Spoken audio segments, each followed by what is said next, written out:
ఈ పిచ్చి చూడండి. థియేటర్ల బయట కటౌట్లకు పాలాభిషేకాలు, సోషల్ మీడియాలో బూతుల యుద్ధాలు, మా హీరో దేవుడు అంటూ చొక్కాలు చించుకోవడాలు. ఒక హీరో సినిమా రిలీజైతే మీకు పండగెందుకు? వాడు బాగుపడ్డాడు, వాడి కొడుకు బాగుపడ్డాడు, వాడి తరాలు కూడా సెటిలైపోయాయి. మరి నీ సంగతేంటి? మీరు దీన్ని అభిమానం అనుకుంటున్నారేమో, కానే కాదు. దీన్ని బానిసత్వం అంటారు. పచ్చి బానిసత్వం. ఈరోజు మనం ఆ హీరా గురించి మాట్లాడలేదు, వాడికోసం బలిపోతున్న నీ గురించే మాట్లాడుతున్నాం.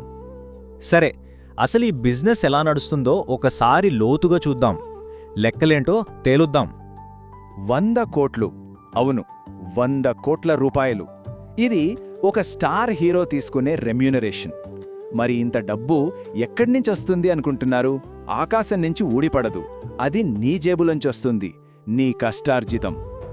మీరు ఓ బెనిఫిట్ షోకి 2000 పెట్టి టికెట్ కొన్నప్పుడు మీరు కొనేది సినిమా టికెట్ కాదు, ఆ హీరో కొడుకు చదివే ఇంటర్నేషనల్ స్కూల్ ఫీజు కడుతున్నారు. ఆ హీరో కొనే కొత్త రోల్స్ రాయ్స్ కార్కి ఈఎంఐ కడుతున్నారు. ఇదే నిజం, పచ్చి నిజం. మీరు ఎండలో క్యూలో నిలబడి దెబ్బలు తిని వాడికి కోట్లు సంపాదించి పెడుతున్నారు. అప్పుడు వాడు ఏసీ రూంలో కూర్చొని నా ఫ్యాన్సే నా ప్రాణం అని ఓ డైలాగ్ కొడతాడు. ఎందుకంటే నువ్వు వాడికి ప్రాణం కాదు, నువ్వు వాడికి నడుచొచ్చే ఏటీఎం మిషన్, అంతే. సరే, ఈ డబ్బు సంగతి కాసేపు పక్కన పెడదాం. దీనివల్ల మనం కోల్పోతున్న నైతిక విలువలు, ఆ దారుణం గురించి ఇప్పుడు మాట్లాడదాం. ఇది చూస్తే ఎవరికైనా రక్తం మరిగిపోతుంది. పాలాభిషేకం అంట. లీటర్ పాలు 60 రూపాయలు. అవే పాలు దొరకక ఎంతోమంది పేద పిల్లలు మన దేశంలో ఆకలితో ఏడుస్తున్నారు. కానీ మనమేం చేస్తున్నాం? ఓ చెక్క ముక్క మీద, ఓ ఫ్లెక్సీ బొమ్మ మీద ఆ పాలు పోస్తున్నాం. ఏంటిది? మీకు పిచ్చా? లేక మీ బ్రెయిన్ని ఎవరైనా వాష్ చేసేశారా? ఎవరికోసం ఈ పిచ్చి? ఆ హీరోకి కనీసం నువ్వు ఒకడి ఉన్నావని కూడా తెలీదు. ఒక్కసారి ఆలోచించండి. రేపు నీకు నిజంగా ఏదైనా కష్టం వస్తే ఏమవుతుంది? ఫ్యాన్స్ వార్లో నీ చొక్కా చినిగిందనుకో, మీ నాన్న డబ్బులతోనే కొత్తది కొనుక్కోవాలి. నీ మీద పోలీస్ కేసు పడిందనుకో, మీ అమ్మ కన్నీళ్లు పెట్టుకోవాలి. నువ్వు పూజించే ఆ హీరో రాడు, నిన్ను కాపాడాడు. కాని నువ్వు మాత్రం వాడికోసం రోడ్ల మీద కొట్టుకు చస్తున్నావు. సరే, ఇదంతా తెలిసి కూడా జనం ఎందుకిలా చేస్తున్నారో, దీని వెనకున్న సైకాలజీ ఏంటో కొంచెం లోతుగా చూద్దాం. సైకాలజీలో దీన్ని ఐడెంటిటీ క్రైసిస్ అంటారు. అంటే ఏంటి? సింపుల్. నీకంటూ ఓ సొంత గుర్తింపు లేకపోవడం. నీ జీవితానికి నువ్వే హీరో కానప్పుడు నువ్వు ఇంకొకరి నీడలో బతకాలని చూస్తావు. వాళ్లలో నిన్ను నువ్వు చూసుకుంటావన్నమాట. మా హీరో రికార్డ్ బ్రేక్ చేశాడు అని ఎందుకు అరుస్తున్నావు?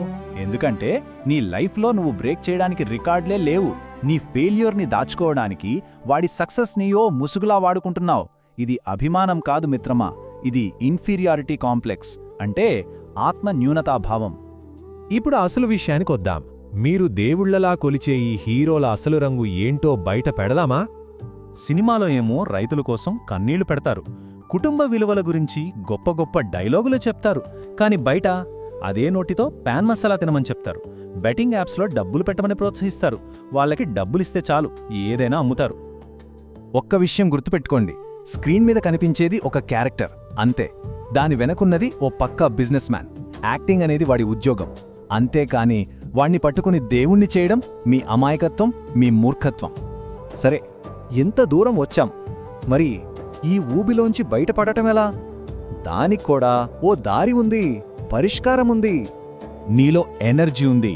ఆ శక్తిని ఎవడో హీరో సినిమా కోసం అరిచి గొంతు చించుకోవడానికి కాదు వాడాల్సింది. నీ జీవితాన్ని నువ్వే కట్టుకోవడానికి వాడు. నీ కుటుంబానికి నువ్వు స్టార్ అవ్వు. నీ తల్లిదండ్రుల కళ్లల్లో హీరో అవ్వు. ఎవడో పోస్టర్ని మోయడం కాదు, నీకంటూ ఓ సామ్రాజ్యాన్ని నిర్మించుకో. అభిమానిగా ప్రేక్షక పాత్రలో ఉండిపోకు. నీ జీవితానికి నువ్వే ఆటగాడివవ్వు. చివరిగా మీ ముందు నేను ఒకే ఒక ప్రశ్న ఉంచుతున్నాను, ఒక సవాల్ విసురుతున్నాను. చెప్పండి, ఎవరి సినిమా హిట్ అవ్వాలి? ఆ హీరోదా, లేక నీ జీవితమనే సినిమానా? ఇప్పుడే నిర్ణయించుకోండి. ఈ బానిస సంకెళ్ళు తెంచేయండి. మీ కథకు మీరే హీరో అవ్వండి.